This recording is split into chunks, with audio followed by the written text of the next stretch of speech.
డబ్బు, అనారోగ్యం, ఉద్యోగం, వ్యాపారం, అప్పులతో బాధపడుతున్నారా? మీకోసమే లాంచ్ యువర్ ఫ్యూచర్ ప్రోగ్రామ్. నమస్తే రమ్మగారు. నమస్తే జయ. రమ్మగారు, మంచి చందమా కథ ఒకటి చెప్పండి.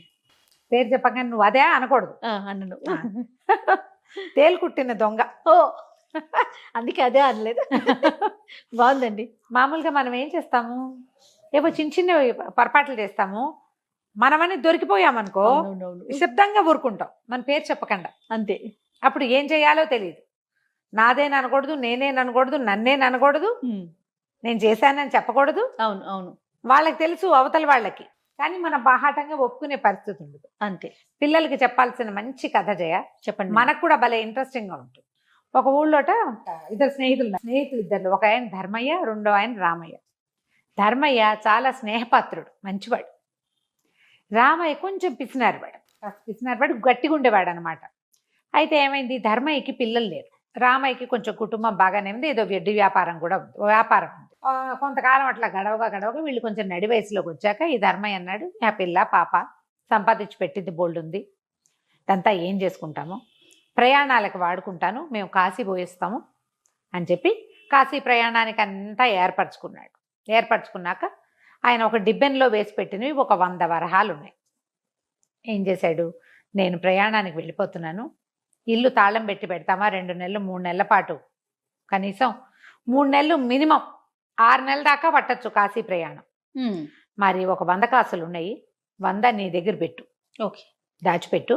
ఇంట్లో పెడితే ఈ 6 నెలల్లో ఏమైనా అవ్వచ్చు కదా, అంతే. ఎవరైనా దొంగలు పెడితే వచ్చాక నాకు ఆధారం ఉండదు, ఖర్చు పెట్టేసుకుంటాను, మిగిలింది పట్టుకెళ్ళింది అంతా. కాశీ యాత్రల్లో ఎలా చేసేవాళ్ళు అంటే జయ, ఇది ఒక తెలుసుకోవాల్సిన విషయం. మనం ఈ ప్రయాణానికి ఇంత అని ప్లాన్ చేసుకున్నాం అనుకో, అక్కడ అంత ఖర్చు అవ్వలేదు, మిగిలిందంతా దానం చేసి ఒట్టి చేతులతో వెనక్కి వచ్చేవాళ్ళు. బా, త్వరగా అట్లా చేసేవాళ్ళు.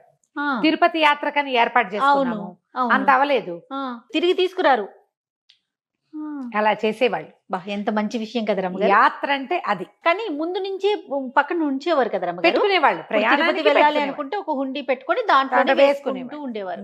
అందుకని పట్టుకెళ్ళిన డబ్బు అయిపోతే ఊరి నుంచి రాగానే ఈ డబ్బు ఉండాలి ఇక్కడ అని చెప్పేసరికల్లా ఈ రామయ్య అన్నాడు, ఓ అబ్బా నీ డబ్బులు నా దగ్గర పెడితే ఖర్చు అయిపోయినాయి అనుకో, మళ్ళీ నేను అచ్చుకోవద్దు, డబ్బులుంటే చెయ్యి ఆడుతూ ఉంటుంది దాని మీదకి, ఎక్కడైనా దాపెడదు అన్నాడు. అనేసరికల్లా సరే ఎక్కడ దాపెట్టాలి ఆలోచించాక సరే ఊరి మొదట్లో ఒక మర్రి చెట్టు, ఎవరికి తెలుస్తుంది, ఒక గుంట తవ్వి పాతేసేయి అక్కడ ఉంటుంది అన్నాడు. అంటే ఈ ధర్మయ్య ఏమన్నాడు, అటగలే చీకటి మాటని వెళ్తానికి భయము, నువ్వు కూడా రా నాతోటి అని చెప్పి చీకటి పడ్డాక ఇద్దరు కలిసి వెళ్ళారు. ఒక చోట తవ్వి ఈ మా ముంత దాచిపెట్టి మూసేశారు. ఇద్దరు కలిసి ఇంటికి వచ్చారు. ఈ రామయ్య గారి పెళ్ళం బహుగట్టిది, మంచి తెలివైంది. చీకటి పడి ఎక్కడికి వెళ్ళావు అని అడగటం మొదలుపెట్టింది. తెల్లవారుజామునే ధర్మయ్య భార్య బండెక్కి ప్రయాణం అయిపోయారు. ఆయన పొద్దున్నే ఊరెళ్తాడని మనకు తెలుసు, మధ్యాహ్నం వచ్చి మాట్లాడాడు. మళ్ళీ చీకటి పడ్డాక మీ ఇద్దరు ఎక్కడికి వెళ్ళారో చెప్పు, ఇలా అడిగేవాళ్ళు లేరు. సతాయించేస్తారండి. ఊరికే అలా వెళ్ళేసంటే ఎక్కడికి వెళ్ళావు మనకే పీకేస్తూ ఉంటుంది లోపల కదా, ఏం చేసి వచ్చేసారో అని. అదేముండదు. అయినా సరే అయితే బాగా చాలా సార్లు అడిగి, ఏదైనా అనుమానం ఉన్నప్పుడు ఇలాంటి ప్రశ్నలు ఎక్కువ ఉంటాయి కదా. కదా, జనరల్ గా మనమే ఉండక్కర్లా, మామూలుగా కూడా ఉండొచ్చు. అది ప్రేమగానే తీసుకోవచ్చు. ప్రేమ అంటే వీళ్ళు ఈ బొమ్మ నాది, ఇదేం చేసినా నాకు తెలియాలి. అది మగవారికి ఎక్కువ ఉంటుంది, ఆడవాళ్ళకి కూడా ఉంటుంది. అమ్మో ఎక్కువ ఉంటుంది ఆడవాళ్ళకి. మగవాళ్ళకు ఉండేది పొసెసివ్నెస్, అనుమానంలోకి దారితీస్తుంది. ఆడవాళ్ళకి ఆరాలు ఎక్కువ. ఇది కరెక్ట్, ఆరాలు ఎక్కువ. ఆడవాళ్ళకు ఉన్నంత ఆరా మగవాళ్ళకు ఉండదు. వాళ్ళు నమ్మేస్తూ ఉంటారు. ఆడవాళ్ళు చచ్చిన నమ్మరు. నమ్మలేదా ఇక అంతే సంగతిలా. నమ్మక్కర్లేదు జయ, నమ్మకం ఉన్నా కూడా ఆరా మానరు ఆడబుద్ధి. మనం మాట్లాడుకోకూడదు. అవును, అది ప్రజలకు ఇలాంటి విషయాలు చెప్పకూడదు. అసలు మన గురించి మనమే చెప్పుకుంటే ఎట్లాగా. ఇక 4 రోజులు 5 రోజులు వారం రోజులు 10 రోజులు 15 రోజులు గడిచినా కూడా ప్రశ్నిస్తూనే ఉంది. 15వ రోజున ఆయనకి విసుగు పుట్టి చెప్పాడు, మా ధర్మయ్య 100 కాసులు దాచుకున్నాడే అనేసరికల్లా, అమ్మో నేను తీసుకెళ్ళాటయ్యా అంది. తీసుకెళ్ళాడు, ఇద్దరం కలిసి అనేసరికల్లా, వాళ్ళు రాబోయారా, యాత్రలకు వెళ్ళిన వాళ్ళు ఊరికే వస్తారా, డబ్బులు పట్టరా ఏదైనా నగా నట్రా చేయించుకుంటాను 100 కాసులు పెట్టాను, ఇక మొగుడిని సెత పోరేసింది. వాడి డబ్బులతోటి మనం కాసులు చేయించుకోవటం ఏమిటే అంటున్నాడు. కానీ ఇక ఆవిడ అన్నం కూడా పట్టి తెచ్చేదాకా ఊరుకోవాలి. డబ్బులు తీసుకొచ్చేసాడు. 100 కాసులు పెట్టి ఈవిడ 50 నవర్సులు, అప్పుడు నవర్సు 2 కాసులు, 50 నవర్సుల బంగారం కొనుక్కుని పైన ఏదో కొంచెం వేసుకుని చేయించుకుంది. బంగారం చేయించుకుని 1 నగలు పెట్టుకుంది. 50 కాసులు అంటే తక్కువ మరి. సరే అక్కడి నుంచి ఏమైంది, 6 నెలలు గడిచాయి. ధర్మయ్య గారు ఊళ్ళోకి వచ్చాడు. ఆ పూట ఏమైంది, వీళ్ళు బాగా తెల్లవారేసరికి ఊళ్ళోకి వచ్చేసాడు. వచ్చేసి ఏమనుకున్నాడు, పొద్దుటి పూట మన డబ్బులు మనం తెచ్చుకోవడానికి మనకేం భయం, భార్యని వాకిట్లో దిగబెడిచి నువ్వు వెళ్ళి ఇల్లు వాకిలి సవరించుకోవే, నేను పోయి డబ్బులు తీసుకొస్తా అని చెప్పాలి ఆవిడికి. ఇప్పుడే వస్తా అని చెప్పి వెళ్ళిపోయాడు మర్రి చెట్టు దగ్గరికి. వెళ్ళి తవ్వి చూస్తే ఏముంది, ఖాళీ. కాంతపోయాడు. ఎవరికి తెలుసు, నాతో పాటు పెట్టినవాడు వీడు. ఏం చేయాలో తెలియలే. అడిగితే ఏమంటాడో. స్నేహం, 30 ఏళ్ల స్నేహం. సరే ఆ ఊర్లో న్యాయాధికారి ఒక ఆయన ఉన్నాడు, గ్రామాధికారి న్యాయాధికారి కూడా.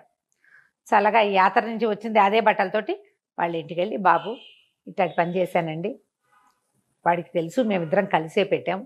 సాధారణంగా రామయ్య అటువంటి వాడు కాదు, అట్లాంటి పద్ధతి కాదు అతను, అట్లా చేయడు, గట్టివాడే. కానీ ఇట్లా ఇతర సొమ్ముకి ఆశపడే మనిషి కాదు మామూలుగా.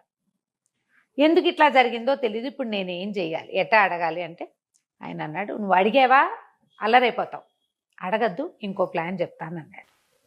అయిపోయి ఆయన ఇంటికి వెళ్ళిపోయాక మధ్యాహ్నం ఇంటికి వెళ్ళిపోయి కాళ్ళు చేతులు కడుక్కున్నాడు, స్నానం చేసి ఇల్లు వాకిలి సవరించుకుని, యాత్ర చేసి వచ్చారు కదా, కొంచెం దేవుని పూజ ఏదో చేసుకుని కాస్త నైవేద్యం పెట్టి అన్నం తినాక ప్రసాదం పుచ్చుకొని రామయ్య వాళ్ళ ఇంటికి వెళ్ళాడు. ఆయన చూడగానే గతుక్కుమన్నాడు రామయ్య. ఏటా వచ్చింది, ప్రయాణం బాగా జరిగింది, ఏదో కుశల ప్రశ్నలు వేసుకుంటారు కదా, లోపల దట్ట అంటోంది, ఏం చేయాలో తెలియదు. అక్కడి నుంచి ఇతను అన్నాడు, డబ్బులు తెచ్చుకుంటావా వెళ్ళి అని అడిగాడు. అడిగితే డబ్బులు ఎందుకు, డబ్బులు కాదు, ఇప్పుడు మనకి ఇంకో పని వచ్చింది, మరేమో నేను ఈ ప్రయాణంలో ఈ 6 నెలల్లో అనుకోకుండా నాకు ఒక వ్యాపారం తగిలి ఒక 1000 వరహాలు సంపాదించా. సరే డబ్బులు ఎలాగో వచ్చినాయి కదా, మనం ఆ పాత పెట్టాను చూడు, అక్కడే ఈ 1000 కూడా పాత పెట్టేసి నేను మళ్ళీ రామేశ్వరం వెళ్తా, చేతి ఖర్చులకు డబ్బులు ఉన్నాయిలే నా దగ్గర, ఈ 1000 దాచిపెట్టి వెళ్తా, మర్రి చెట్టు కింద పెట్టడం మనకు మంచిగా వచ్చింది, మరి నువ్వు సాయంకాలం చీకటి పడి నాతో పాటు వచ్చావంటే ఇద్దరం కలిసి వెళ్ళి డబ్బులు పాతేసి వచ్చేద్దాం రామయ్య, ఏమంటావు అని ప్రసాదం అంది చేతిలో పెట్టాడు. సరే ప్రసాదం చేతిలో వేసుకున్నాడు కానీ చెయ్యి వణికిపోతుంది. ఆయన వెళ్ళిపోయాడు. వెళ్ళిపోగానే లోపలికి వచ్చేసరికల్లా పెళ్ళాం అడిగింది భార్య, ఏమిటయ్యా మొహం అట్ట తెల్లబడిపోయింది, ఏం జరిగింది అంటే ధర్మయ్య వచ్చాడు అన్నాడు. అమ్మో వచ్చాడా, ఆ రాకేమిటి, ఇప్పుడు 1000 వరహాలు సంపాదించాట, అవి అక్కడ పాతి పెడదామంటున్నాడు, తీరా తవ్వి 100 కనపడిపోతే ఏమంటాడో అని అన్నాడు. ఇవిడి కళ్ళు మిరుమిట్లు గొలిపేసినాయి. 1000 వరహాల ఎంత బంగారం వస్తుంది ఆలోచించి సపాదరసంలా పనిచేసింది ఆవిడ తెలివి. వెళ్ళి ఏమై నీకు తెలివి తక్కువ, పిచ్చా నీకు, నేను 100 వరహాలు పట్టుకొస్తా, తీసుకెళ్ళి అక్కడ పాతి పెట్టేసి, రాత్రికి ఆయన వచ్చి 1000 వరహాలు పాతి పెడతాడు, 100 1000 కలిపి 1100 అవుతాయి మొత్తం తీసుకొని. ఆయన వెళ్ళిపోయాక, ఆయన ఊరు వెళ్ళిపోయాడు, రామేశ్వరం వెళ్ళిపోయాక తెచ్చేసుకుందాము అని. ఇప్పుడు డబ్బులు ఎక్కడవే, మన దగ్గర అన్ని వాడేసావుగా, మన దగ్గర ఎక్కడవే 100 వరహాలు, అన్ని వాడేసావు కదా, ఏదో 10-15 ఉంటాయి అన్నాడు. అందుకే నీ మొహల్లా ఉంది, బంగారం లేదు, నగా నట్రా తాకట్టు పెట్టేసి గబుక్కుని వెళ్ళిపోయి, ఇప్పుడే తాకట్టు పెట్టేస్తే 100 వస్తుంది, ఆ 100 పట్టుకెళ్ళి పాతి పెట్టేసిరా, గుర్తుచప్పుడు కాకుండా అరగంటలో చేయాలి నువ్వు ఈ పని, మళ్ళీ చీకటి పడేసరికల్లా ఎవరైనా ఆడు తిరిగారంటే ఇబ్బంది అవుతుందని. ఈ మేఘాల మీద పెళ్ళాం తాలూకు నగలు పెట్టి పుచ్చుకుని మరి వస్తామకి వెనకాల సందులో పరిచేస్తేనే ఒక ఆయన దగ్గర కుదవబెట్టి అర్జెంటుగా డబ్బులు కావాలని 100 వరహాలు తెచ్చి అట్టించటే మర్రి చెట్టు దగ్గరికి పరిగెత్తుకుంటూ వెళ్ళిపోయి ఎవరు లేకుండా అటు ఇటు చూసి ఆ డబ్బుల్ని పాత ఏ పెట్టెలో వేసి మట్టి ముంతలో పోసి పెట్టారు కదా, ఒక అట్లాంటిది ఒక మట్టి ముంత చూసి ఆ మట్టి ముంతలో పోసేసి గోతులో పెట్టేసాయి. అంతే అయిందా. సరే ఇది అయిపోయిన తర్వాత సాయంత్రం 6 గంటలకల్లా ధర్మయ్య గారు చల్లగా వెళ్ళి తన డబ్బులు తను తవ్వుకుని తెచ్చేసుకుని ఇంటికి వచ్చేసాడు. అయిపోయింది. అక్కడి నుంచి ఏమైంది, రాత్రి అయింది, 10 అయింది, 11 అయింది, ఎప్పటికీ ధర్మయ్య రావటల్లా. ఈ రామయ్య గారు ఎదురు చూస్తున్నాడు, ఏమిటి రాడు రాడు రాడు రాడు అని. 11 గంటల దాకా చూసి 11ంటికి పోయి వాళ్ళ ఇల్లు తలుపు కొట్టాడు. ఏమిటి ధర్మయ్య రాలేదు, మరి డబ్బులు బాధ పెట్టాలంటివే, నీకోసం మెలకుగా కూర్చున్నానంటే ఎందుకు లేదు చేయదలుచుకోలేదు. సాయంకాలమే వెళ్ళి నా 100 నేను తెచ్చేసుకున్నాను, ఇప్పుడు ఆ 1000 వేరే వ్యాపారంలో పెడదాం అంటున్నాను, గ్రామాధికారి కూడా సలహా చెప్పాడు, ఆడ పెడదాం అనుకుంటున్నాను, నేనేం రామేశ్వరం ప్రయాణం వెళ్ళటలా, మా ఆవిడ కూడా వద్దంటుంది, మానేశాను ప్రయాణం, ఇంత రేటుగా వచ్చావు, పోయి నిద్రపో, ఎందుకు నిద్ర అంతా పాడు చేసుకున్నావు అని చెప్పి తలపేసుకున్నాడు. కతుక్కమన్నాడు. ఇప్పుడు ఏం చెయ్యాలి? 200 రూపాయల బంగారాన్ని తీసుకెళ్లి 100 రూపాయలు కుదవబెట్టాడు. ఇప్పుడు 100 పోగేస్తే కానీ తమ బంగారం తమకు వెనక్కి రాదు. అంతే. ఇప్పుడు ఏమయ్యాడు? ఆ డబ్బులు నావి అని అనలేడు, ఆయనవే కదా. అంతే. తేలుకుట్టిన దొంగల్లే వెనక్కి తిరిగాడు. పెళ్ళాన్ని తెలివితేటలు పోయినాయి, మొగుడు తెలివితేటలు పోయినాయి. ఇతరుల సొమ్ము కాసు పెడితే ఇలా జరుగుతుంది. చాలా బాగుందండి. చూడు ప్లాన్ ఎంత బాగుంది. నమస్తే. కర్ర విరగలేదు, పాము చావలేదు. అది. నమస్తే రమ్య గారు. నమస్తే జయ.